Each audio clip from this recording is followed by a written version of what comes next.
No, stand up. Ladies and gentlemen, welcome him, Ari Galper, please. Thank everybody. Thank you.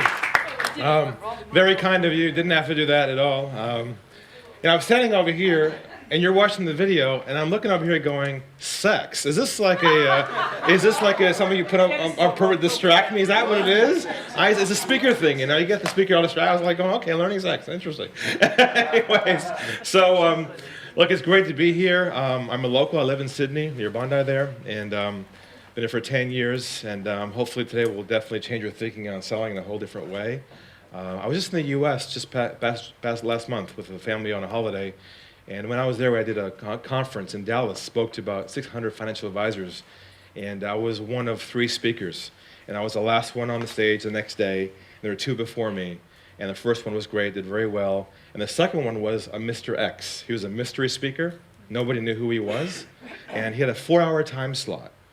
And we were all kind of guessing, who could this mystery speaker be? He's a motivational speaker, and supposed to be famous is what they said, and no one knew what it was, who it was. So we kept asking ourselves, who could be the speaker, who could speak for 4 hours straight, without stopping? And I knew I was after this person, so it was kind of a mystery, like, who is this person? So after lunch we got back, and we were all back in chairs, 500 people, and the guy in charge of the event gets up there and says, I want you all to know that we have a special guest today for the next 4 hours, and it is Mr. Tony Robbins. And Tony Robbins shows up on stage.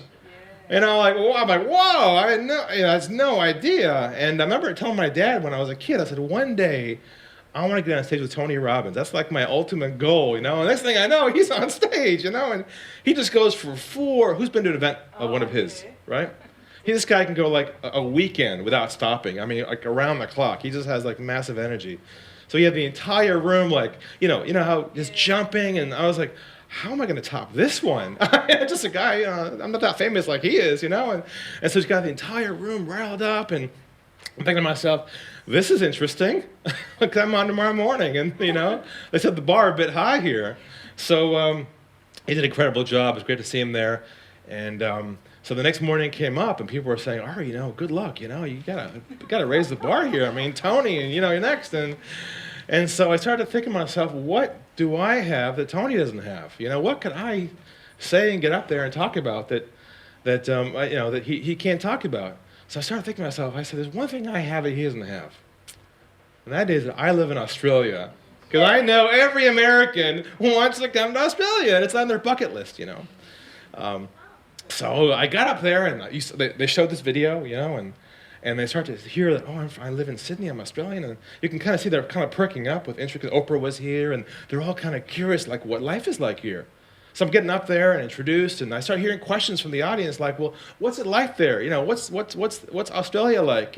Is there the Australian dream like the American dream? Can you come with nothing and work your way up to something and become somebody in that country? And I said, obviously it's a very industrious country. Aussies are hard workers. And they said, well, prove it to us. Show us that if you go to Australia and you come with nothing, you can become somebody. I said, well, I don't know what to show you. I'm a bit humble. But he's like, well, tell us about it. What can you show us that make us excited about Australia? I said, well, not much I can show you. I'm a bit of a humble guy.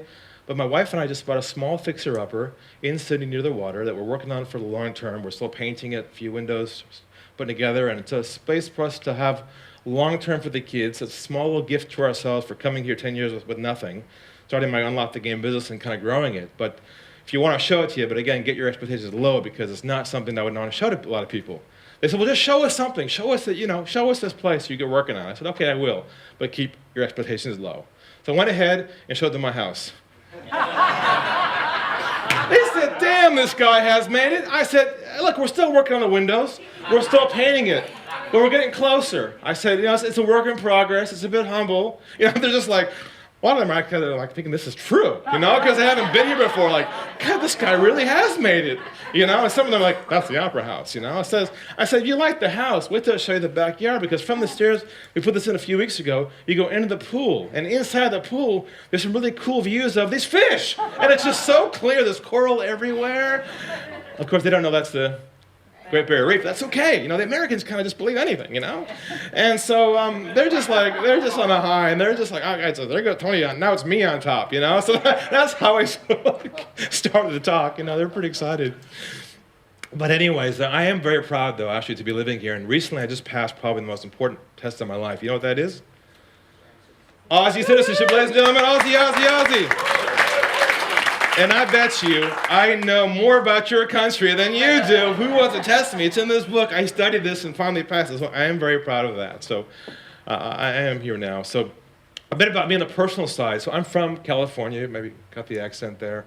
Don't hold that against me. I know Aussies got to hear American accent. They go, oh, is this guy real? You know. And so my wife's from Sydney. She was working in Los Angeles 10 years ago for a cruise line. And we met there on a dating site. Online 10 years ago. She's in Los Angeles, I'm in San Diego. She sees the profile and Latin dancing, and she starts to email me, and we have a conversation. I use my trust-based sales approach, and that next thing I know, I'm sitting here, you know? So wasn't as refined back then as it is now, but so we dated, and she says to me, come visit my family in Australia. I said, okay, I'll come. It's a long trip, but I'll come. So I came out here. We got engaged, and we got married, actually, at the Star City Casino near the Opera House. That was the wedding there. Then we decided to go back to the United States and start and live there, basically, and start my business. And after about 2 months of being there, we had a beautiful gift named Toby, who's a very special boy. I'll tell you about him in a few minutes. But because he has special needs more than other kids, we decided to bring him to Australia, because isn't it a great country for kids? Bring kids up. And she has 3 generations of family within like a 5-kilometer radius. And I had a small family in California. So we decided, you know what? For his growth, let's pack everything up and just move here. So we moved here 10 years ago, and 3 years later we had another gift, which is our son, Toby, Nathan, and their best friends, and then Jamie. Her birthday actually is tomorrow, so I'm leaving after this talk to go to her birthday party. And that's the family back at home. That's me on the personal side. On the professional side, I've been in quite a few books already in this country, in the bookstores, by the airports. Have you seen this series called Secrets Exposed? So I was the top sales professional in Australia in one of these books. I also do a lot of work with entrepreneurs, a lot of companies, and applying trust to their entire sales process. I have some clients I work with on that. And also there's a few U.S. kind of gurus and sales gurus who have me in all their books as well. Anybody know someone named Dan Kennedy? He's a U.S. marketer. He has me in all of his books as well. But the one book I'm most proud of, that means the most to me and my clients, is this one. And that is Lessons from Toby. This is about my son, Toby, our firstborn. When he was born, about 2 hours after he was born, the doctors told us that he had Down syndrome. And at first, we didn't understand how to compute that. Then we realized what a gift we had on our hands. Who in the room knows a Down syndrome person? Anybody? What's the language they communicate with? Love. That is how they communicate. And Toby made such an impact on my life that his view of the world is the foundation of my entire sales process and philosophy. Because he's so authentic. He has no, again, emotional, he has no hidden agenda, and he just connects with people. And that, I believe, is what's lost in our world today. Trust at so many levels, you know, from business to families, and he brings that back. So in many ways, he's the real guru behind the guru. And so I wrote this book about him. It came from a story when he was 2 years old, watching with other kids. I wrote a story about him called Lessons from Toby, and how he was with the other kids and how he's a bit different in terms of just connecting with kids. And I emailed that letter to my whole subscriber list of 50,000 subscribers, and the next day it came back in my inbox. What do you think? Like hundreds of emails saying, this is life-changing, thank you so much. I took those comments, rewrote them in this book called Lessons from Toby. So I have one copy. Anybody like a copy? Come forward right now. First person forward can have this copy. Hey, all right, ladies and gentlemen, round of applause for Nick. All right, round of applause. So he has a big influence in my thinking around sales. So on the professional side, I'm the creator of Unlock the Game. I've been doing this for 10 years now. We have thousands of people implementing Unlock the Game around the world. Big corporates, the small businesses. Anybody heard of this guy here? Brian Tracy? I've been here quite a bit, I think, over the years. He's a big endorser of what we do. We have literally small businesses in every industry you can imagine, from consulting to IT supplies, insurance, construction, pest control, real estate recruitment. What you learn with me over time is that ultimately what you're selling in itself is difficult to differentiate, because everyone else does similar things to what you might be doing. What we realize is it's not about what you're selling anymore. It's about how you're doing it, the way in which you communicate with people. If you can define that on a trust-based level, that becomes the way you differentiate your company from everybody else. Not your service and benefits and features, but on how good you create trust with people. That make sense?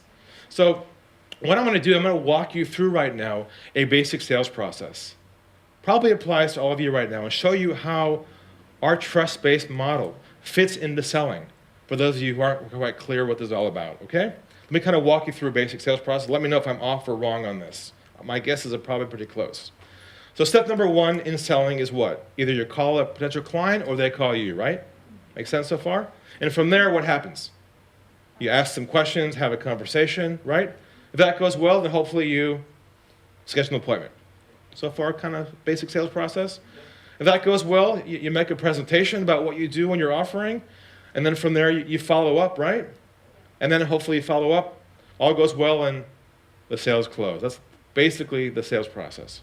What we discovered was that if you don't put trust between each of these steps in the process, you don't consciously insert it along the way, you'll end up what I call a chasing game, meaning chasing potential clients who have no intention of buying. How many of you in the room right now have clients in your pipeline who you've had a meeting with, a good dialogue with, they showed interest, but are not calling you back? Probably nobody here, no. Oh, some of you. Oh, okay. So some of you right now are what I call the chasing game. You're chasing what I call ghosts. People have showed interest in what you have to say, but aren't moving forward. And you know why that's happening? Because somewhere along the way, you didn't put trust into your process. And what's happening is you're leaving a lot of revenue and sales in your business on the table by not having a methodology for putting trust back in the process. Does that make sense so far? If you put that in the process, what happens is you get what I call a sales breakthrough. So today is about shifting your mindset to a whole new way of thinking, away from the sale, to putting trust back in the process to create more sales. So just out of curiosity, let me kind of ask you, if you, for a moment, you had to estimate how much revenue or sales do you believe you are not getting each day or month, or say each month, by deals that are not coming through your pipeline? Think in your mind, how much is that worth to you a month? Maybe 5,000, 10,000, 100,000. Could be in that range. Think about it. Times 12. 100,000 a year, 50,000, 500,000 a year, a million a year. Probably a lot, is my guess, in all your businesses here.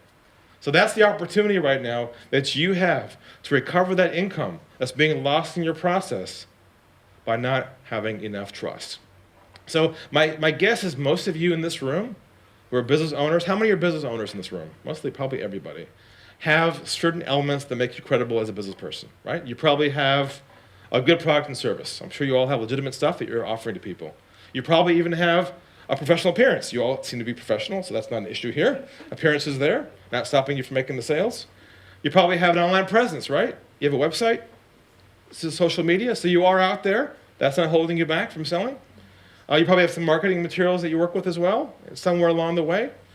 You probably have inbound leads for some of you because you do marketing. Some of you do outbound calls. How many do outbound calls? Okay. How many get inbound leads in your business or what you do right now? Okay. So somewhere along the way, there's some throughput, right? You got stuff coming in, stuff coming out. That's not blocking you right now from super success. And my guess is your heart's in the right place and you want to help people, right? So you got the basic ingredients for a 7-figure income and success. But the question is, what's missing? Well, what you have there is only what I would make a case today is half the solution. Those elements alone won't take your business to a new level. In fact, Harvard just did a recent study on trust in business, and this came right from the report. It said try to be more dominant. The dominant one in the interaction is probably harder to make it. Is probably going to make it harder for you to get accurate information about the other person because it can shut them down. So the whole idea of closing people, putting pressure on people, closes people down.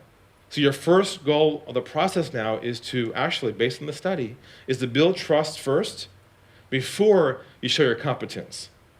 What's interesting is we are conditioned and wired. When someone says what we do, what do we say? We try and show them what? Our competence. Because you know your stuff so well, you want to explain to people what you do. But I'll share with you today some ideas around the concept that if you don't build trust first, before you start selling, you'll be chasing and losing opportunities. That's the space I work in. I've defined that space. In fact, I'll give you an example right now. How many in this room have actually made a sale before without even trying? It just happened naturally. No pressure, just flowed out, and you're like saying to yourself, this is how life should be. Anybody in the room? Yeah? That's how life should be, right? So what you did unconsciously, I have put into a conscious system.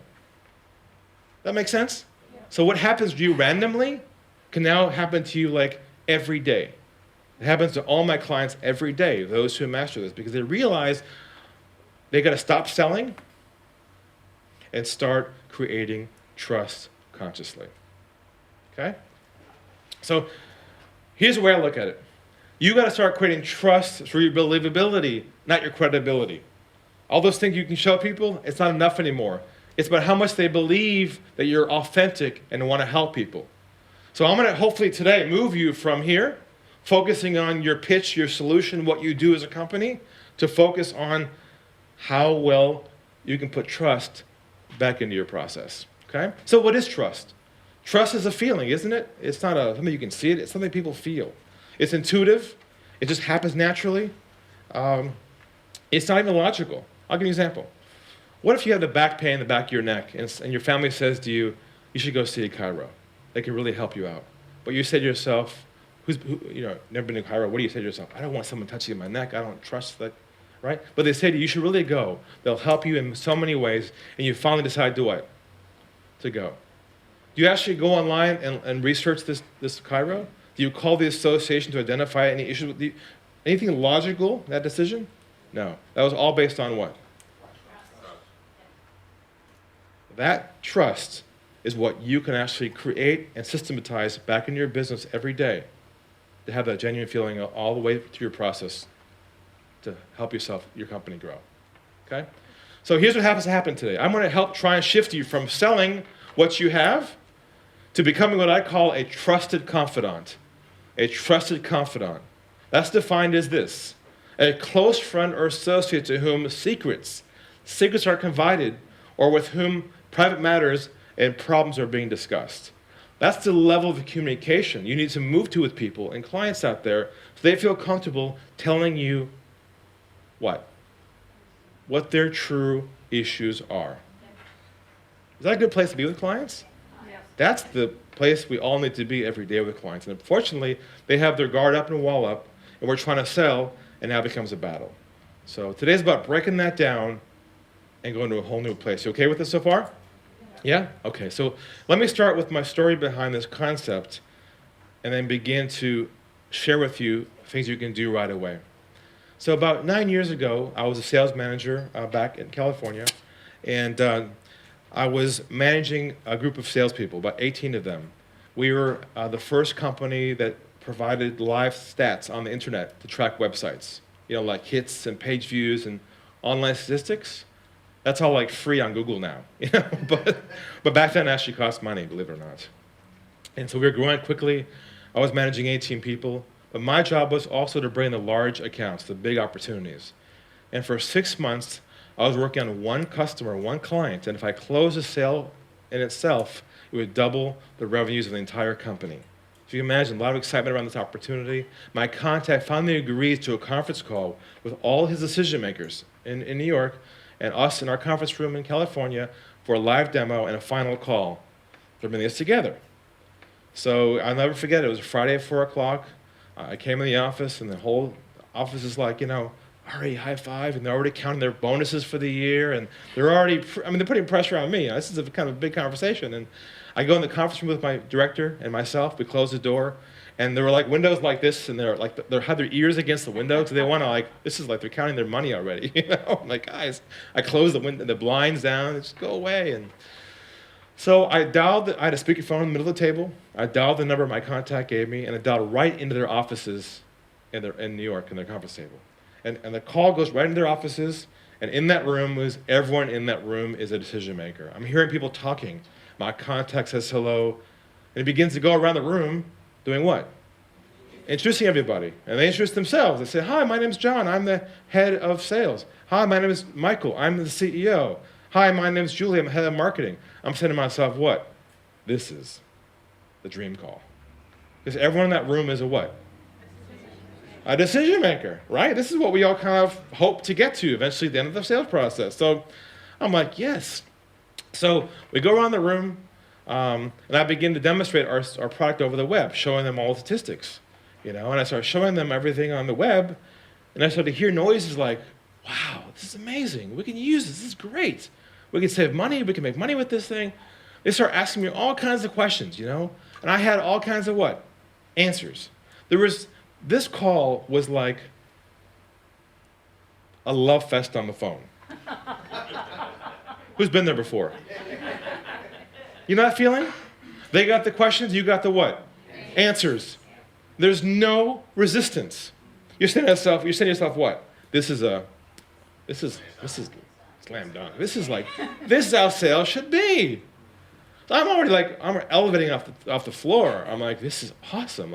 I'm feeling love here, and so are they. It's mutual back and forth.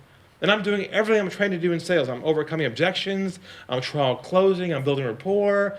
All the techniques I was taught to do, I'm doing all these things, and that's all working well. So an hour goes by, and the call comes to an end. My contact says, thank you so much. We appreciate the call. Give us a call in a couple weeks and what? Follow up with us, right? I said, no worries, thank you so much, I appreciate that. And so I'm reaching for the speakerphone, hit the off button in the middle of the table. And I take my arm to hit that off button, and by complete accident, now I say divine intervention, my thumb hit the mute button instead of the off button. They were both right next to each other. I got extra big thumbs for some reason. And I hit that mute button, and a split second, they thought I what?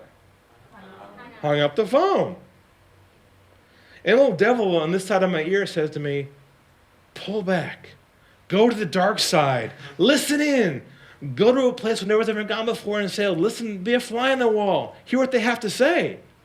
And this side of me said, just hang up. It'll all be fine. It's a great call. Now, who do you suppose won that battle? The devil won that battle. So I pulled my thumb back, and they thought I hung up the phone. And they started talking amongst themselves, thinking I had left the call.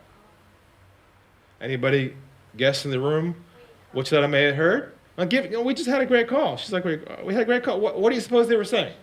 What do you given the call we just had, what do you suppose what they were saying? Can he be trusted? Okay, interesting. What else? Too good to be true. Is it worthwhile for a business? Fair enough. I can see in your eyes, you're working really hard right now to imagine what they could have said given the call we just had, right? Well, let me tell you what they said verbatim, word for word. I'll never forget it. It changed my lives and the lives of my clients and myself. And they said this. They said, we're not going to go with him.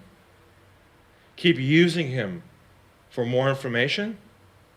And make sure we shop someplace else cheaper. Knife in heart, twist. I was in a state of shock. I started shaking, like right there. I went white. I was like, what? I was just so startled, just shocked. And I finally reached over, hit the off button, and just sitting there shocked, I looked at the wall and I said to myself, what did I do wrong? I did everything I was supposed to do in sales. I presented, there was good chemistry, I answered questions about rapport, I was credible. And the first epiphany hit me in my mind. A big flash came in my brain, and it was this, that somewhere along the way, it has become socially acceptable not to tell the truth to people who sell. Is that true? Is that true? Right? It's okay to say things like, sounds good, send me information, send me a what? Proposal. But having no intention of what? True, right? Then I said to myself, why were they afraid to tell me the truth? What are people in business and sales taught to do when they hear things they don't want to hear in selling? What do they start doing harder? They start selling harder, right? When you sell harder, you put what on people? Sales what? Pressure. Exactly. And that is your operative word today. I realized that moment that there is an invisible river of pressure that flows underneath every conversation you have with a prospect. Now, you can't see it, and they can't see it, but can you both feel it? A mile away. And I realized if I can create at that moment a system or a way to remove that pressure from the process, I'll be the first one in the world to ever figure out a way to remove that wall and build trust from the beginning to see if there's a fit to both sides. That's why I invented my Unlock the Game system, designed to unlock the crazy game of chasing people with a whole new way of thinking, where the goal of the process is not to focus on making the sale anymore. The goal of the process is to create trust first. And that in itself is a major shift in thinking. It's a whole mindset shift because we are conditioned and wired to go get what? A sale. Isn't that how we're wired, right? If a prospect comes in your phone line, you get a phone call or a referral, what do you think to yourself? Yes, an opportunity, right? So we are conditioned, our mind is conditioned to immediately go to the end goal. And until hopefully today, I'll be able to unravel that a bit and show you a different way of thinking to build that trust and double or triple what you're doing right now in sales. Does that make sense so far? That's the premise behind today. It is shift in thinking. And from that, I'll begin to give you things to use right away to apply to watch things happen. So for me to do this, I have to do one more thing. I have to basically clean out any old thinking in your mind about what you believe selling is. I'm going to do that right now by going through some what I call myths, some sales myths, and challenge you with that a bit. Then we'll pour in some new ideas to kind of help you move things forward. All right? So you fill in the blanks for me, okay? First one. Sales is a what game? Numbers. Does that sound familiar? Anybody heard that before in this room? Yeah. Familiar concept, right? Where do you suppose that idea came from? The boss. Yeah. So it came from a salesperson making a phone call, getting rejected, and what did their boss say? It's a numbers game. Just keep going. Because the more contacts you make, the more you'll get the other end of the side, right? That's kind of the thinking. Well, that was like fine back in the 80s and 90s when there was enough trust out there. But now when trust is so low, it's not about how many contacts you make anymore. It's about how well you connect one-on-one in each conversation, not how many contacts you make. The new measurement is not your behaviors of contact anymore. The new measurement is how good you are creating trust in every conversation. How deep do you go in the dialogue with people? Are you at the surface level, just talking nice things, or do you actually go down to their issues? That is a shift in thinking, which is a real challenge for those of you in the room who still run your salespeople by what? How many contacts they make. We push them harder, so it's a real flip in thinking. But stay with me on this. I'll make a case for this in a little bit, okay? Number two, the sale is lost at the end of the process. Who in the room has actually had a deal that was going well, contract's ready to go, at the end, it just dropped out for some reason, didn't go through. Anybody had that experience before? Just fell through? Yeah? What goes through your mind when that happens? What do you say to yourself? What did I do wrong? Why didn't I what better? Why didn't I close better? I'm not a good closer. You start beating yourself up, asking yourself, what am I doing wrong? You know what we discovered?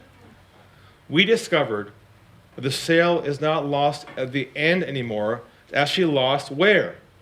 At the beginning of the process, not the end. I'll prove it to you right now. If someone calls your office and you pick up the phone and you hear, hi, my name is, I am, we are a, what goes through your mind in about 3 seconds? It's over where? At hello, isn't it? I'm going to challenge you today in that to say that you are losing your sales not at the end of the process anymore. You're losing your opportunity and your ability to grow at the beginning of the process. because somewhere along the way, you're still conditioned to sell, no matter how aggressive or non-aggressive you might be. Let's try another one. Is this new for anybody in the room? All right, overcome what? Objections? That's a common sales phrase, terms, isn't it? So what happens if you attempt to overcome an objection and what they're telling you is true? What could be broken right there? What could break right there? Trust, immediately. But we've been trained by the gurus, right? We get an objection, what do? We smash them. But now we're risking the what? The relationship. That's not right, is it? So in our world, we don't overcome objections. What we do is we what? We diffuse them. We have a system for diffusing the objections, bringing the walls down to re-engage again, to get behind them, to get to the truth. Okay? The last thing is this one. Rejection is a normal part of selling. Who's heard that before, right? It's kind of like a male macho, hey, if you can't take a no, if you don't have the armor on, you are made for what? Rejection. You aren't made for sale. You aren't made for success because you have to be tough to get out there and be successful. Right, ladies? You have some time, like, you gotta get in there and, right? You know what we discovered? This might shock a few in the room. The rejection actually is triggered. It's triggered. It's triggered by things you are doing, things you are saying. Your own self is triggering rejection from your clients to push back on you. It's not just out there. So imagine if I give you today, would you want this? The actual triggers. What's causing that? If you remove that from your process, you are rejection free. I mean, imagine a world where you're rejection free. It's hard to imagine, I know. Because it sounds too good to be true, Ari. All clients said at the beginning until they come through our process. Because when you realize, and I'll prove it to you today, you'll probably laugh a bit, there are things you're saying right now causing your potential clients to put their wall up that you wouldn't even know is happening. Let's do this for a couple seconds. With a partner at your table, get together and tell them one or two things so far that I've said that you believe could jog your brain a bit for a new idea, a revelation, a concept. What's intriguing to you so far you've heard from me in the last 15 minutes, okay? Go ahead with a partner and have a discussion real quick. All right. You go first. So what came up on your table? What idea, what concept has got you thinking in your table? Anyone want to share? Okay, go ahead. We work for the same organisation, Okay. the same team. Yep. Okay? So recently I've taken over some of our marketing and I've said, right, we're scrapping everything we're doing. We're going to move more towards a relationship model. Uh-huh. So for us, we just looked at each other and went, I feel validated. Okay. So I'm like, I told you. Okay. So from a minute, you probably, in your gut level, intuition, you know that trust and relationships are what makes you successful. But in many cases, that's still inside you, has not come out yet into a system that can be communicated. Because intuitively, all of you want to help people. What we have between that and the end goal is a system that's out there right now that's really causing problems. What else? Anything over here that came up in your conversations that was interesting you want to share? Back here, yeah. In our discussion, I realised personally for myself, even as a consumer, that I tend to buy from people that I've certainly formed a relationship with. I don't like the hard sell at all. Right. And what you were saying is that pressure, the walls go up, that's Right. certainly the case. So we all know that as consumers, when we feel it, our guard goes up, yeah. Well, it's exactly what you said. All sales now are a relationship. We've actually just embarked on an 18-month program creating relationships. 18 months to get relationships? Oh. Well, no, it'll take us. It'll take 18 months to actually see fruition. Oh, okay, gotcha. To a fish upstream as opposed to in the same pond as everyone else. Gotcha. And it's scary what you're saying because that's how it is now. Because there is no trust in sales. Yeah. Anything else back here? Are you good? Or? I don't like high pressure sales. I do high pressure sales, but I don't like it. Okay. One of the areas which on one of my businesses what I do is I struggle with that because I find a lot of clients are actually just picking your brain. And I find that just when you said that you put the mute button, I have that very, very frequently where people are just out there to pick your brain, not interested in engaging your services. So I'm just like, well, okay, how can we close that? Right. Anybody else have experience at all in their businesses? Yeah. Same thing, they ripped you off. together with information. Why do they do that? Why do you suppose there's a condition to do that and they feel so uncomfortable doing that? Why is that? Because the media tells you to do it. You know, So we they publicise that. Because Easy to fix. we're perhaps in the Someone's mindset 50 grand of more. being the experts and providing answers rather than asking them what their situation Okay. is. I think it's all right. I think we've been burned. We've all been burned in many ways to the point where we're so sensitive. The minute we sense any momentum towards us about selling, what does our body do and our blood do? It just goes up. And it's so potent right now. Unless you put trust back into your business model, you will just lose so much opportunity because you weren't aware of what was happening. All right, so thank you for those comments, by the way. It's all very true. So how many in the room are a little more, way your brain works, more engineering oriented? You like things in steps. Like you love processes. Like if you see a flow chart, you get excited. Yeah? People go, Ari, this trust stuff is so abstract. Give it to me in a process. I hear this all the time, right? I don't want to grab it. So here's what I've done. I have a gift for you. I put my system into a flow chart for you. Woo! Nice little boxes and arrows. Is that good? Okay, good. So let me first walk you through a flow chart of the typical sales process that happens, not in this door, but outside these doors most likely, okay? Here's the first step of the process. Usually it goes like this. Make your sales pitch. Step number 2, close your eyes. Step number 3, hope it works. Okay, that's basically the model people default to when they're not sure what to do, right? So let me kind of walk you through what our process is, okay? And it goes like this, called the mindset flow. First step is focus on the truth, not the sale. When you do that, what happens is resistance begins to diffuse in your conversations. And when that happens is people start to open up to you, right? They begin to share things with you you never would have gotten at any of the time in the process because you built that trust early on. And from there, you both can determine if you're a what together. If you're a fit. And if you're a fit, then you move towards a sale. If you're not a fit, then you what? You walk away with integrity. Now let me tell you, that little yellow symbol there is where what we do is so different than every other sales model you've probably seen in your history in the work world. Because in sales, we are trained to basically chase anything that moves, right? Right? We gotta leave, we gotta go. Right? We just jam, we just go. And if we let it go, our boss says to us, what? Just go get it. We have no mechanism to sift out who's a fit and not a fit. So we are conditioned to chase anything in our zone that appears to be a what? A prospect. That is a waste of energy and a loss of time and money all day long.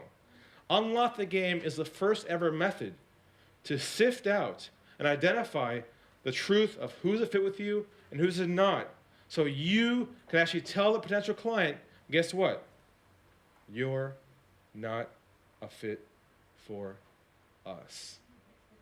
Can you imagine, in a nice way, telling your potential clients in your process, when you determine they're not a fit, you tell them that you're probably not a fit together? That's a whole shift in the entire way of thinking around selling. And I'll share with you today, through proof, if you do this right, this will change everything in the way you do business in so many ways, and personally as well. So what I'm going to do now is I'm going to walk you through what I call principles, 3 principles behind Unlock the Game, which is our system. And from that, I'm going to give you examples. And remember I mentioned to you earlier the whole triggers around rejection? Well, one of the triggers is languaging.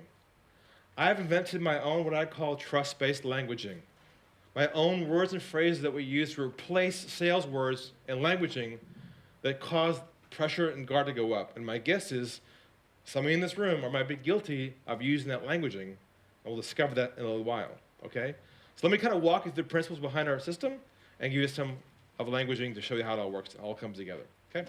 So the first principle is the idea of always diffusing pressure. Number 1 is diffusing pressure in the process. Who in the room has heard of the martial art called Aikido? Anybody? Okay. Have you heard of like Taekwondo and karate? Right? So in that kind of art, when somebody attacks you, what's the response back in that kind of art? You defend, right? You push resistance against what? Resistance. That's the model there. With Aikido, it's a bit different. In that model, when someone comes at you, rather than resisting them, what do you do instead? Anyone know? You flow at them, you diffuse the conflict. So at the end, nobody gets hurt. Aikido is what Unlock the Game is based on. Because the sales process contains conflict and contains pressure. When you commit to being a black belt and Unlock the Game, you can see the pressure coming your direction, you can diffuse it, and get to the truth. Would it help you if I showed you a video of this in action on the screen, how it all works, the actual art? Let's see how this works. Volume okay? We'll see. We'll go. It doesn't look like fighting, more like a quiet dance. And that's the beauty of Aikido. It's an elegant martial art that teaches one to propel an attack by staying calm, to greet a punch with grace, not aggression. So if somebody's giving you that aggression, if you give it back to them, it's going to explode. Michael Veltri runs the Aikido dojo on Connecticut Avenue. He's the sensei, or master teacher. He is also a former Marine who studied Aikido for 10 years in Japan to learn the art of not fighting. If we have a fire burning, you can add more fire to it to try and burn it out. And that's adding aggression. Or you can throw water on it and put it out. In Aikido, that's what we're learning to do. Throw water on somebody's aggression to just put it out without making it more combustible. Aikido never seeks to harm the aggressor. How that translates into physical action is where the discipline comes in. Students employ a series of subtle but technical moves that allow them to quickly but gently gain control of their attacker without using resistance. But if a person's grabbing and I try to use force against force, the strongest person wins. I can relax and move around a person, and that doesn't take power or speed. It just requires me to relax and move in a natural way. Does that make sense? It's a different way of thinking. But if you really own this mindset and shift, and I'll give you now some samples of languaging, you'll be able to diffuse the pressure in your marketing process and sales process and build that trust almost instantly. Okay? Let me walk you through an example. So like I said, one of the systems to our model is the mindset shift towards the truth. The other thing is languaging. So I'm going to give you now an example of our languaging that's designed to create trust and get the truth early in the process, okay? Let's do an example. Let's say, here's scenario number one. Let's say you're on the phone with a potential client or prospect, right? First conversation. Fair enough? Call's going well, good chemistry, call comes to an end. What are we trained to do typically at the end of a call like that? What do we say? Not a trick question. What do you say to somebody end of a call like that? What do we say? What do you want to buy? What else do we say? What? Next step? What else? We are conditioned to do what? Move which direction? Towards the sale. So same scenario with our philosophy and languaging. Call's going well, call comes to an end. Rather than saying, hey, let's move these things, let's go towards the sale, what we say is this instead.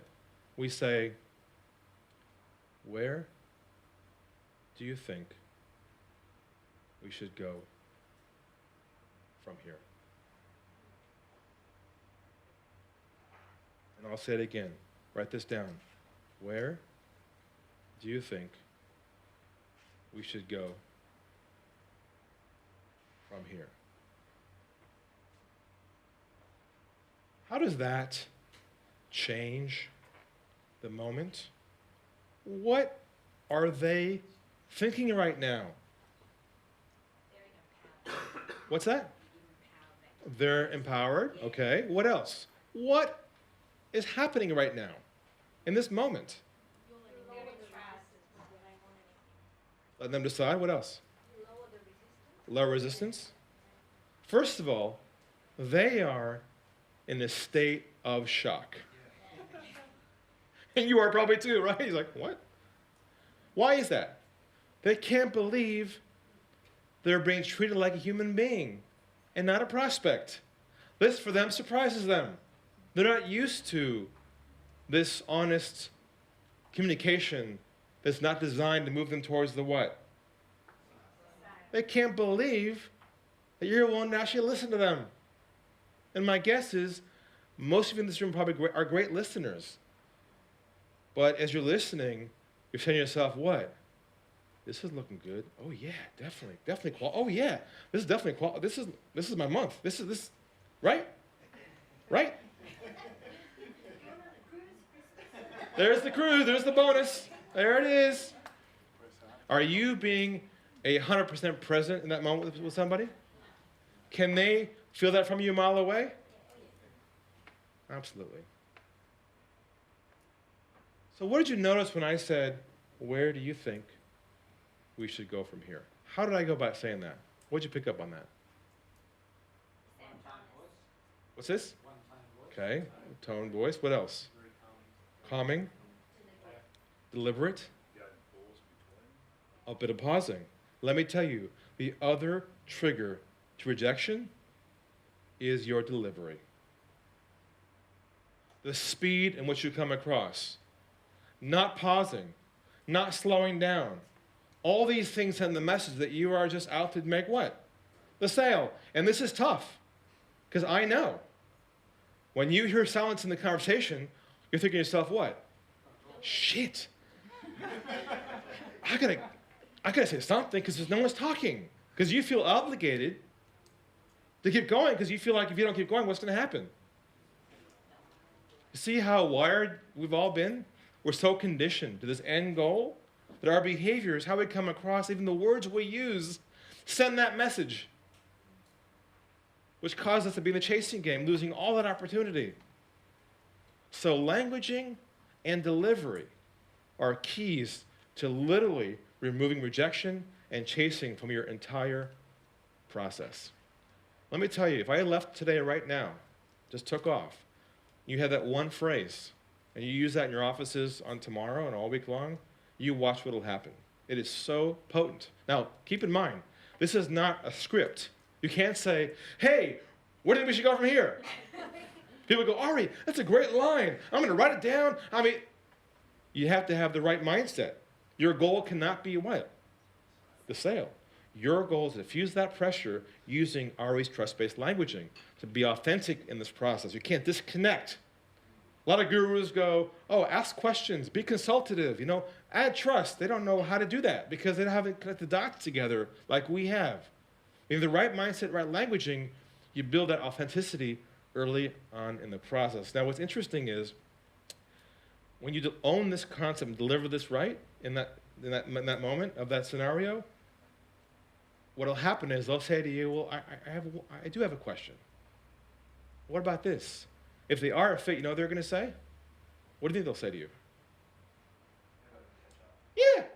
They say, hey, how about we get together and move things what? Forward.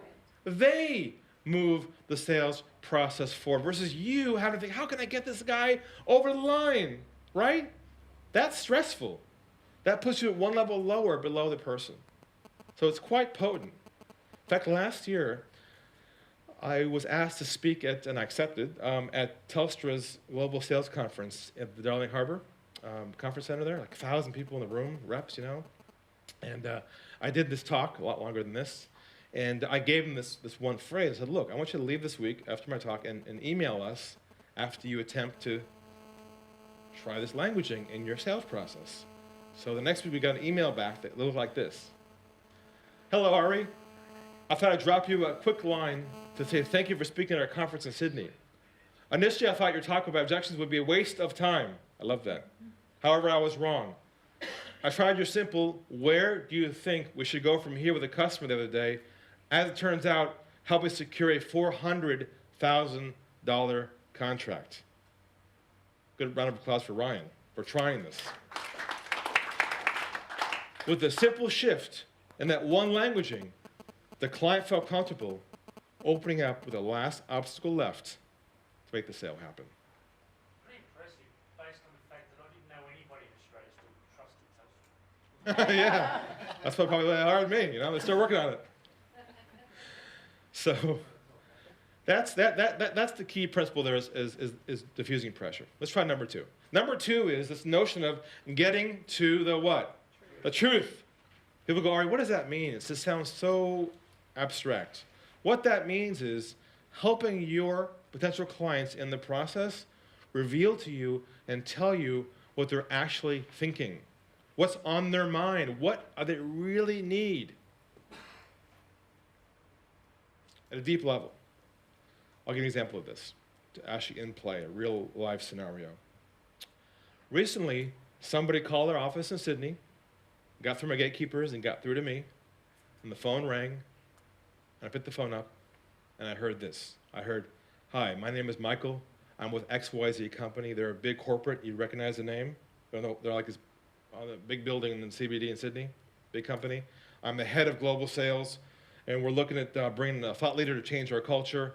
We're looking at you and 2 other people, and we're in phase 1 right now, just asking some questions. So we'd like to know, first of all, why you're the best, why should we go with you, and give us your best sales pitch.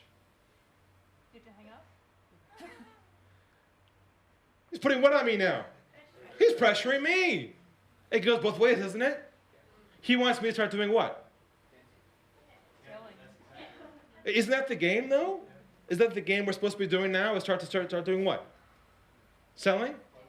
That's the process, right? Well, we all learn what happens when we do that, right? Right? All problems? So I took I'm a human being too. I took a deep breath. Big company name, big lot of people. Took a deep breath. Went back to my principles. Diffuse the pressure. Get to the truth. And I responded to him.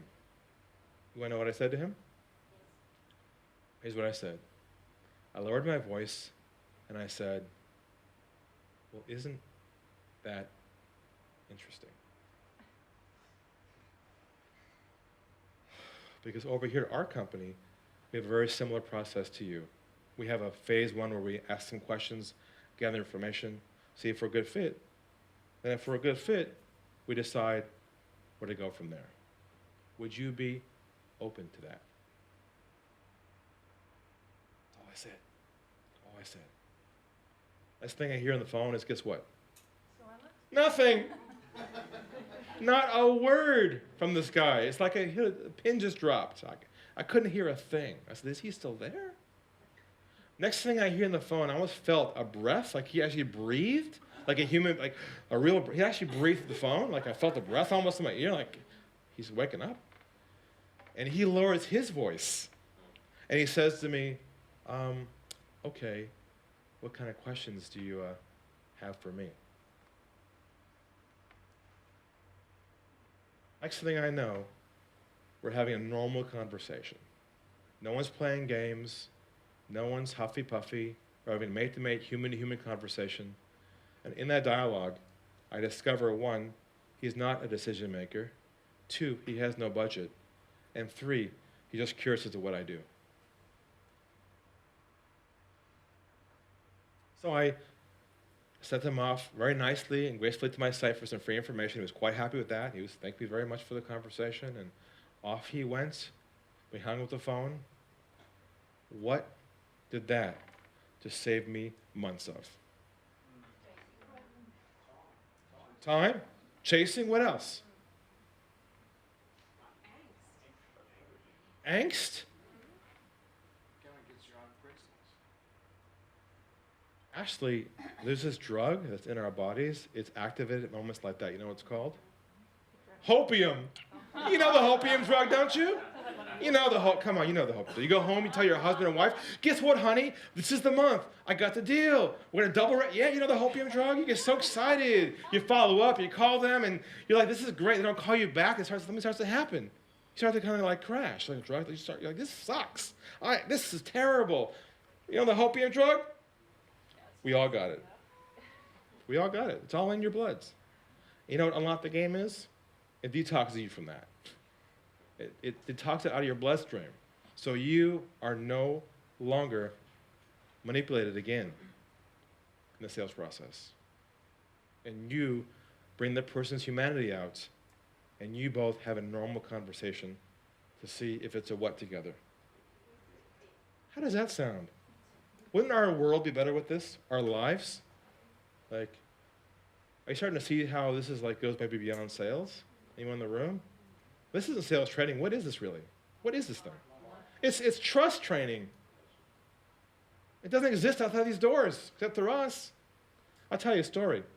Last year, there was a guy who saw us talk, and he's like, I'm going to buy everything you have. I don't care how much it costs. I go, whoa. What do you do? He said, well, I'm not in business, and I'm not in sales. I said, well, why do you want to get into our stuff? He goes, because I have a teenage son. I said, really? What's the problem? We cannot connect. Who has kids in the room? All right, so you may relate to some of this. We cannot connect. We're battling with each other. And he has his new car we got to him. He comes home at light after curfew every night. He comes to the front door, and I am just, we're battling heads. And so I want to learn your system to build trust with him and get the truth, solve the problem. I said, okay, sounds good. Let me know how it goes. Calls us back a few months later. He said, let me tell you what happened, Ari. One night he came home late after curfew in his car, and he walks in the front door. I took a deep breath, went back to your principles and your systems and your methods, and he walks in, and I said to him, son, would you be what? Open to the possibility of us working together to try and solve this problem together of you coming home late. Would you be open to that? What do you suppose the son says to him? No. He says, are you on drugs, Dad? My God, what are you smoking? This is not my phone. I'm not used to this kind of communication. This is very odd. I can't relate to somebody talking to me in this way. That brought the wall down. They've now connected at such a deep level. They are best friends. He shares everything with him. He does not stop sending me thank you cards, holiday gifts for his relationship with his son. Okay? So this goes way beyond just making money. This goes around making trust with people and building it from the beginning. But what word did you hear I've been using along the way? It's a very potent, trust-based word. Would you be what? What word does that replace in sales? Would you be? Interested in what we have to offer. Would you like to what? Explore. All these sales terms is what causes the problems. But why is would you be open such a boundaryless kind of phrase? It doesn't put pressure. Why is that? It doesn't force someone into a yes or a no, does it? In fact, I'm going to ask you right now to take an oath with me to remove another word from your vocabulary as of today, that you never use this again. And that's going to shock a few in the room. I can already see in your faces. It's this one. The word follow up.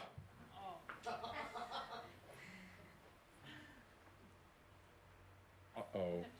Uh-oh. How many of you used the word follow up in the last week on email or a phone call? No, nobody probably, right? Just calling it what? Touch base. I love that one too. Who else uses that? Sales. Touch base. Follow up. When you call and say, I'm just calling touch base, what do they think of themselves? Back of their mind. I'm just calling follow up to do what? To get you across the line. To check on you, make sure you're moving forward. No, check on that you're okay. I'm fine, I'm healthy, I'm okay, I got it together. This is good. This is good. She's working hard to replace the word. I like this. So the question is, what can we do to replace, I know you're going, oh my God, I used it yesterday in the corporation. I said, well, it's kind of follow. What can we use? What phrase can we use to replace the word follow-up so we don't create momentum towards a sale? Any guesses?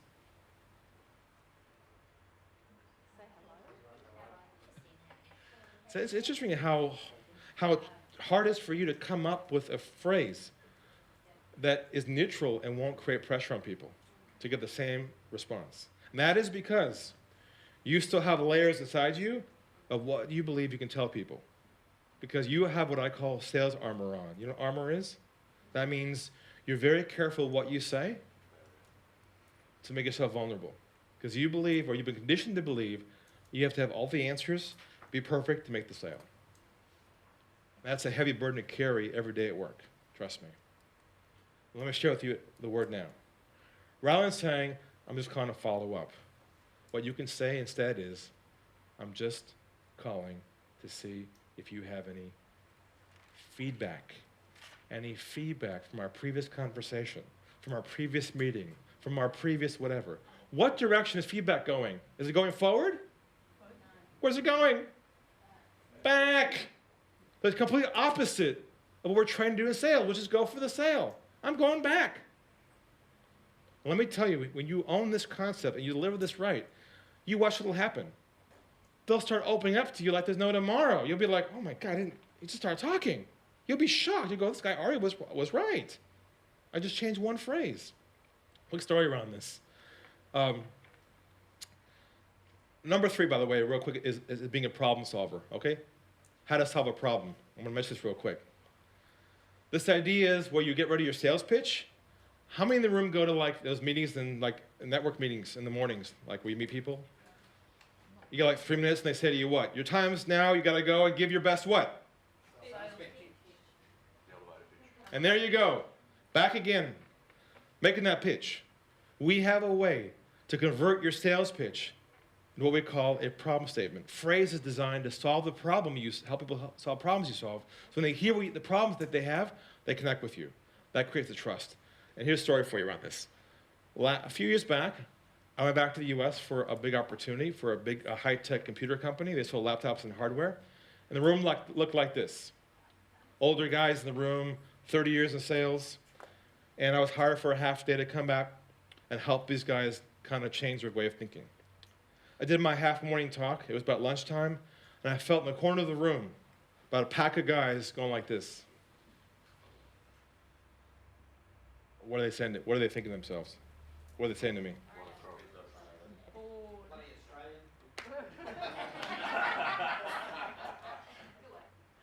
They're saying, this is bullshit. I've been in sales for 30 years. I don't believe a word he's saying. You see the guy, gray hair. I mean, you know, they've been around a long time. Who does this guy think he is? Whenever I do a live engagement like that, there's always someone in the room who's like that every single time. And so basically, I'm prepared for this. So I had a table in front of me like a black skirt. I lifted the skirt off the table, and I pulled a phone from under the table on top of the table. And I said, before you go to lunch today, we're going to do one more thing. We're going to make live sales calls in the room to your toughest prospects to prove to you that this is real. Shock across the entire room. I mean, there was like, they went white. I mean, literally like ghosts, like there were ghosts in the entire room. There was so much tension in that moment that you could like cut it with a knife. And I said, don't worry. You're not going to call your toughest prospects live now in the room. I am. I'm going to call your toughest prospects that you believe you can't get a hold of or get through to in the room right now to prove to you and demonstrate to you that this is the future of selling. Shock across the room again. They were just could not believe this is possible. What were they afraid of? What were they afraid would happen to me in front of them? Get rejected, right? They're used to it. For them, that is normal. For our world, we never trigger it. You understand?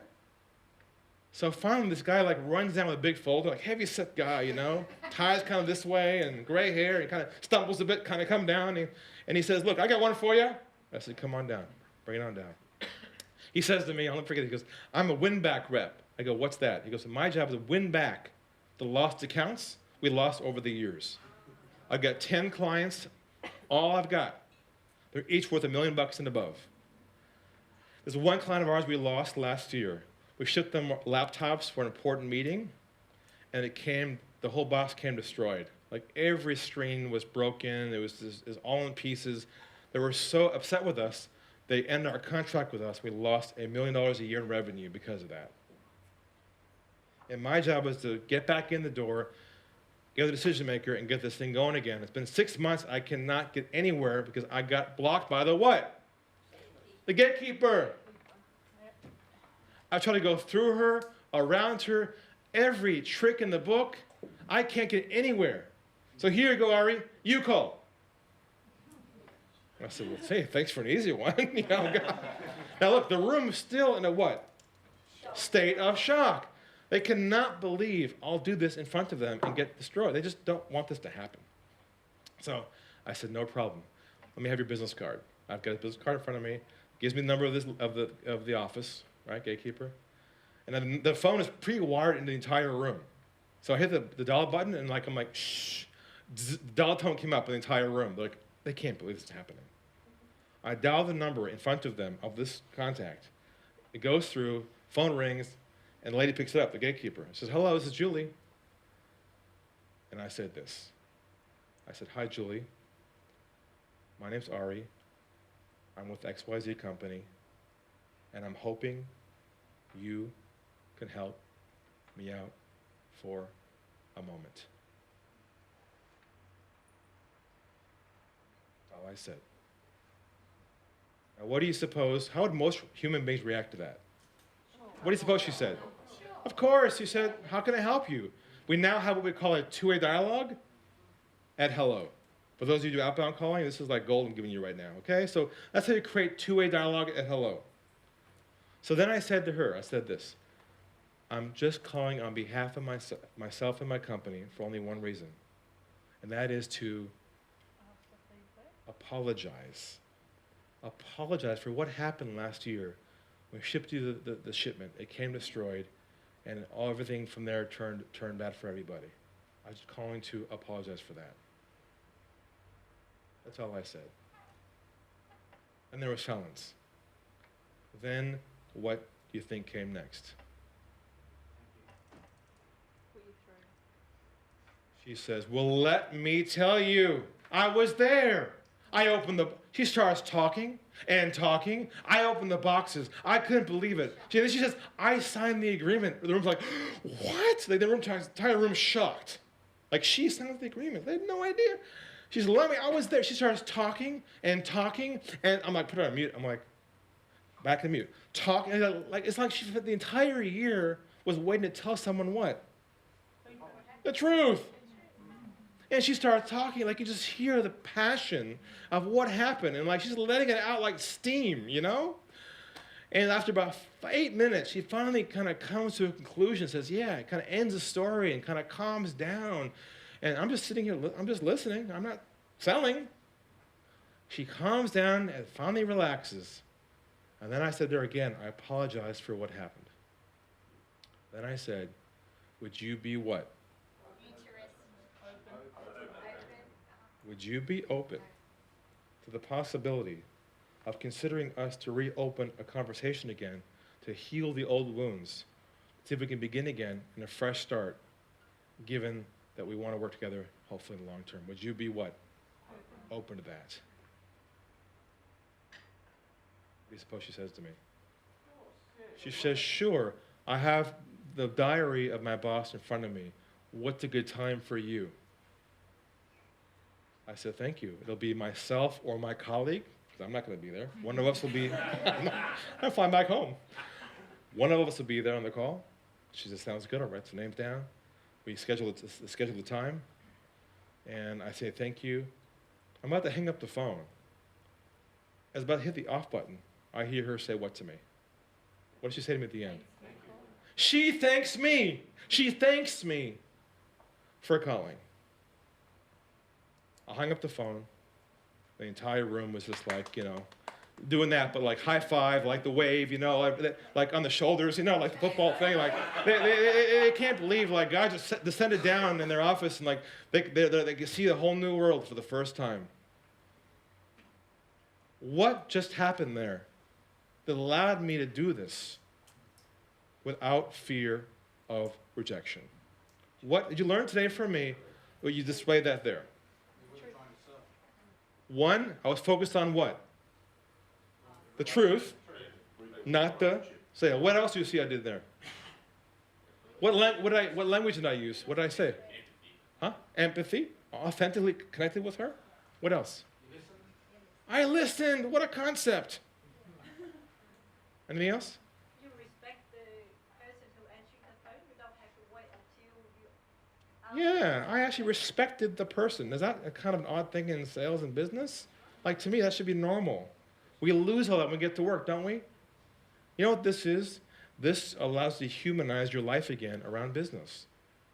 Make that trust again, to get that armor off, and in itself triples your opportunity because they can tell right away you're not somebody who's there just to do what? To make the sale. You're there for someone who actually wants to listen, and that in itself is a game changer.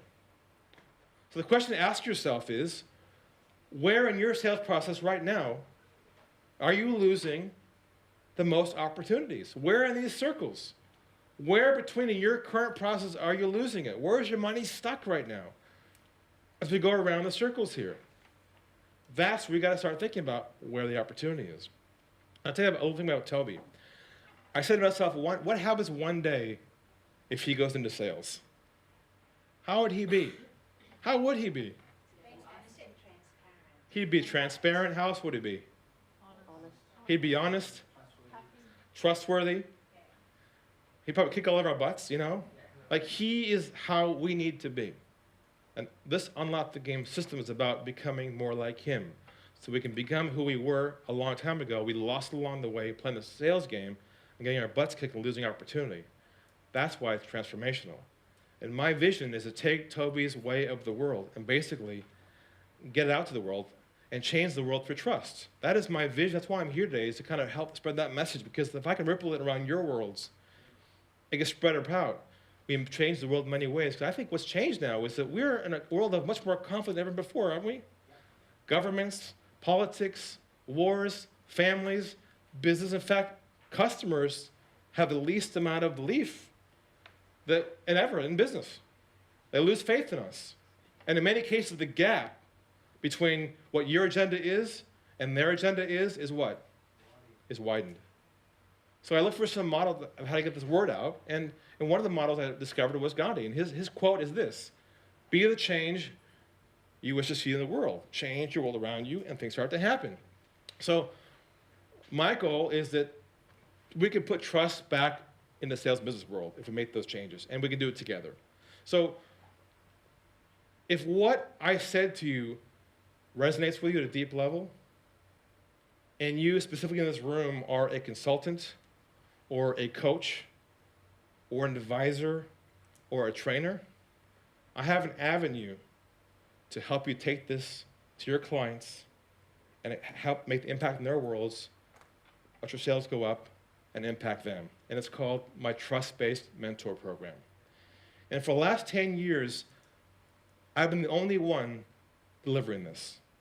I've been on airplanes, I've gone to corporates, small businesses, and I realized I on my own cannot get the word out. It's just not possible. So I decided this end of the last year to develop a licensing program where I certify and train coaches, consultants, and advisors to be black belts and Unlock the Game, to go out and deliver this to their worlds. Okay? And then we had our first group that started last week, 5 from Sydney, 1 from India, a guy flew in from India, to begin the process to actually own the concept. So if anyone in this room resonates with that concept, what I'll do is I'm going to kind of walk you through, for those in the room who are interested in this, if some of you may not, that's okay too, and we'll get to the question in a second, what that process is like, okay? Typically at the end of a sales talk, what do you usually expect to happen? Right? A sales pitch, right? But our world, that does not come into my mind at all. My job is to see what together, for a what. So we have an application process. People have to actually apply to basically see for a fit together. So if that resonates with you, if you're one of those kind of people, then we'd ask you somebody to pass your business card at some point along forward before I leave. And when that happens, we send you an application on email. You fill the application out, you send it back to us, and if we review the application and you're not a fit with us, what do? We refund you. We ask for a $100 deposit. I know it's a lot, but we ask for a deposit for a reason. Why do we ask for that? To get involved with us. Because those who aren't serious just can't afford $100. If you can't afford $100, not a good fit. From the interview, if you're accepted, we interview you. Then you talk with me. Next level interviews. If you're a fit, great. If not, what happens? We ask you it's not a fit. We refund you again. We have one more call with you. to go over everything, make sure you're comfortable. If it's not a fit, $100 back. If it's a fit, then you're in the program. I'm taking 20 mentors this quarter into our new intake. We have, I think, 3 so far. We start in a couple months to begin the next group of certified what we call trust-based mentors. If you have an interest in this at all, let me know before I leave. Pass your business cards forward. If not, I want to thank you so much for today. Hopefully I gave you enough to go leave today and use this today. Yeah? And I'll be around for any questions you might have with Steve. Thank you so much. Everybody stand up on your feet. Let's give Ari Galper a big round of applause. Thank you. It's an amazing concept. Thank you. Beautiful, mate. Okay, thank you. Thank you, Ari. Sure.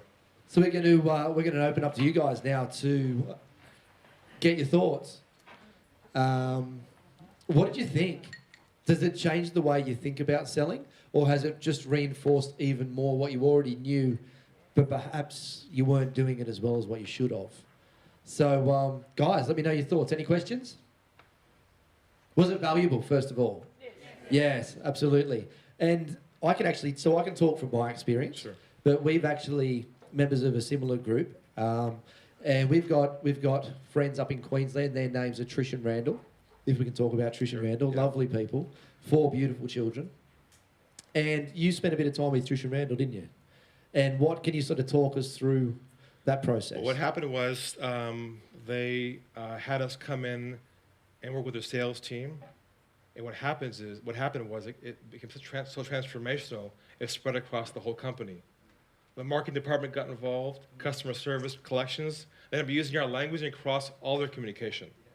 How to call back clients, even their marketing, their website, all the words in which they use crossed all communication. In fact, they even use it now internally between employees. Like, would you be open to sharing what your goals are this year? It's amazing how it's spread. In their relationship. And their relationship at home. And don't try this at home without being trained. And they have posters on their walls of all the languaging that we got in our company. So big changes there. And their sales were up 3 or 4 times this year. Yeah. They told you this, yeah. Yeah, and it's great to hear. It was great to hear it from them, to talk about how it transformed their business, which is a multi-million-dollar business, mind you. And it was all about language. And it was quite funny, actually, when I talk about their relationship, because Trish and Randall, as individuals, are just very powerful people, I think, as well, very smart. And Randall's an ex-police officer. And so when Trish, who's an ex-lawyer, I think, says to Randall, would you be open to having an honest conversation? But this is more surrounding their relationship than what it is work. It's quite interesting. Randall sort of kicks his feet and gets cranky with it. But they're going to get to the truth, which is most important. So, guys, any questions after all that? Yeah, Nikki. My question is, I've done the follow-up email and didn't get a response. Should I, how then Right. to go about the follow-up All right, so for those people who yeah. don't hear it? How many else in the room have people stuck now, right now, where you followed up and they're calling you back? Anybody else have that? Okay. I'm going to give you something right now that is so powerful and so valuable that this will unearth those people who are a fit or not a fit. Are you ready for this? All right. So, first of all, let me ask you a question. What choices do you have right now? What can you do? What can she do? Cut them loose or keep what? Right, it's the two extremes, right? So, here's what I'm talking about doing. You have to fall on your sword right now and say to yourself, maybe somewhere along the way, you did something to cause them not to call you back. It's a big step to look at yourself and say, well, what could I have done to cause that? So you'd call them back or email, whatever you want to do to get a hold of them. You'd say this. You'd say, what's the first name of this person you're thinking about? Hi, Marissa. I'm just giving you a call back. Here's the key. Not to move things forward. Write this down, step number 1. You can try this, I'm telling you, it's going to blow you away. On email or phone, I'm giving you a ring, not to call, to move things forward. We'll stop for a second. What is going through their mind right now? What do you want? Well, what happens is they go like this. What a relief. Then you'd say, I'm just giving you a ring for only one reason, and that is to what? Apologize.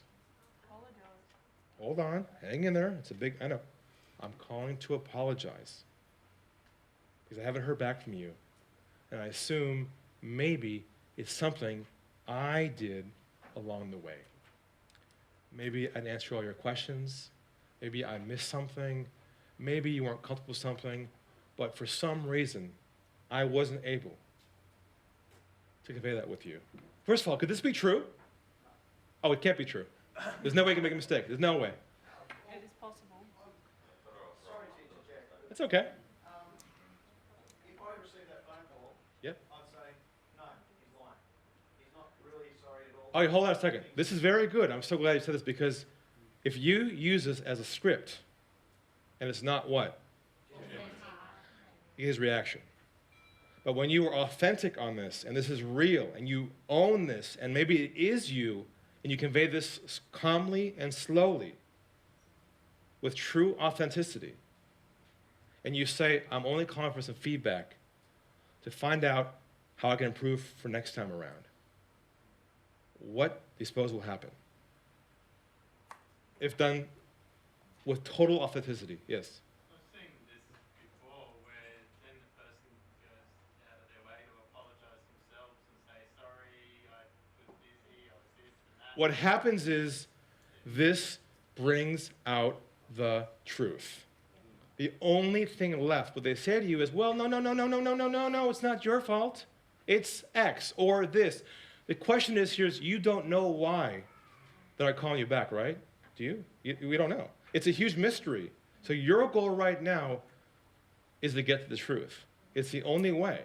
Otherwise, you're just stuck chasing this ghost you can't get a hold of. But to own this, you have to truly fall on your sword and say to yourself in your mind, maybe it's me. And if you're authentic and honest and they listen to you, they will connect with you and open up to you. If you can't get them on the phone, you can send this on email, if written right. Voicemail as well. But I'm sure half of the people you're chasing right now, if you do this the right way, respond back with you with the truth.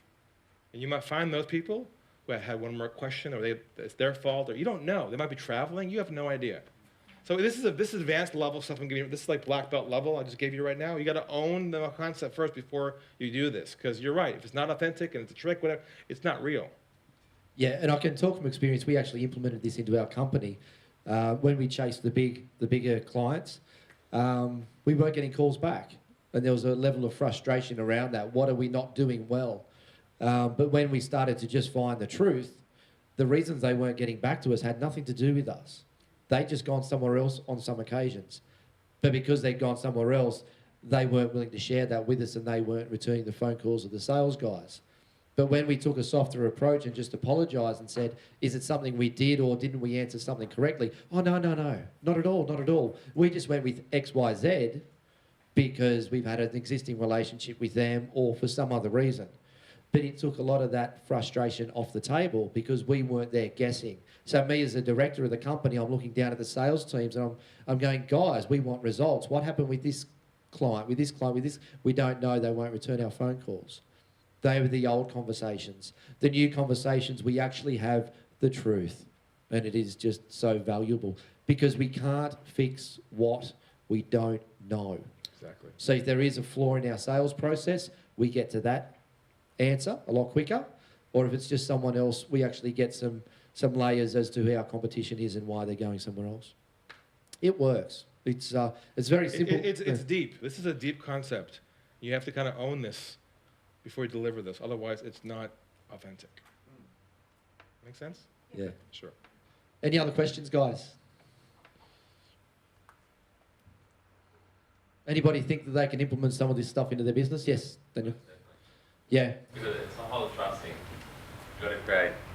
Sales is different now to what you were saying before. Back in and someone said Harvey Norman, that you've got to create a relationship because everyone's doing the same things. And as I said, you've got to put yourself in their position. When someone gives you the hard sell and you get the phone at home, what's the first thing you do? Hang it up. So you've got to put yourself in their position, their house. And if you're genuine, people will see you're genuine. And if you're not, They'll see it straight away. Yeah, it's really got to come from your heart. Yeah. That's the If it truth. of doesn't, it. you get the reaction like And be that. honest Like, with people too. Like, especially in my job, like, I mean, I work in real estate, so we're like car salesmen, and you see people, it's funny, but you see people say, I love helping people move. Well, go and get a job with a removalist company. Like, be honest why you do something. Be honest why you do something, and don't sugarcoat it and bullshit people, because they see right through it. People are so, and it's a good thing. The consumers, whether it's a service-based industry you have or a product-based industry, we deal with some really, all the consumers are educated now. We've evolved them to another level just through technology or just through whatever. I don't know, maybe I can't put my finger on it, but you can't be clever. It's flawed. Just be honest. It's gold. It really is gold. And like I said, this took our business to another level as far as just implementing the key little words of vocabulary that Ari uses. Yeah. Awesome. So anybody else before we wind it up? Yes. I'd like to add a comment on the helping the client to cross the line. Often in my situation, if I help a customer, I put together a proposal. They want to go ahead, but they might need to convince somebody else. So I try to find out what is the situation. They might say that I need to go through the board to make a decision. But sometimes that person might have a situation where they can't explain as well as I do to the benefits. So I said, when's your next board meeting? I come in, if you give me 5 minutes, I'll be there just to answer any questions your board might have. So often that is the case as well. Or could be they say, well, I really love to go ahead, but I don't have the budget. So you might have to rearrange the finance, different payment, or even help them to raise some money. So At least you can do something. Yeah. Unless you know what it is that they struggle with. So sometimes they want to go ahead, they just need a bit of help. Yeah. Wonderful. Always. Wonderful. And just before we do wind up, this is, as much as it is a sales based thing, you can actually implement this into your company. So just those key words that you're talking to, if you want to have an honest conversation in your business, instead of that throwing the, that punch or that force coming at it, which mostly you are going to be met with force, is do you want to have an honest conversation, or are you open to having an honest conversation? You might have someone, your staff member or a fellow colleague that you need to sit down and have a real honest conversation with, and getting how you deliver that first message actually dictates how that whole conversation goes. If you come in with, we got to sit down and have a chat, guard goes up. But would you be open to having an honest conversation? It's different. Sets the tone. Yeah. Guys, Ari Galper, if you can all put your hands together, thank you very much. So we're now going to get ready for, we're going to go and have afternoon tea, I should say. And then we're going to come back and finish up with Jen Xavier this afternoon. So thanks very much, guys. Have a great afternoon tea.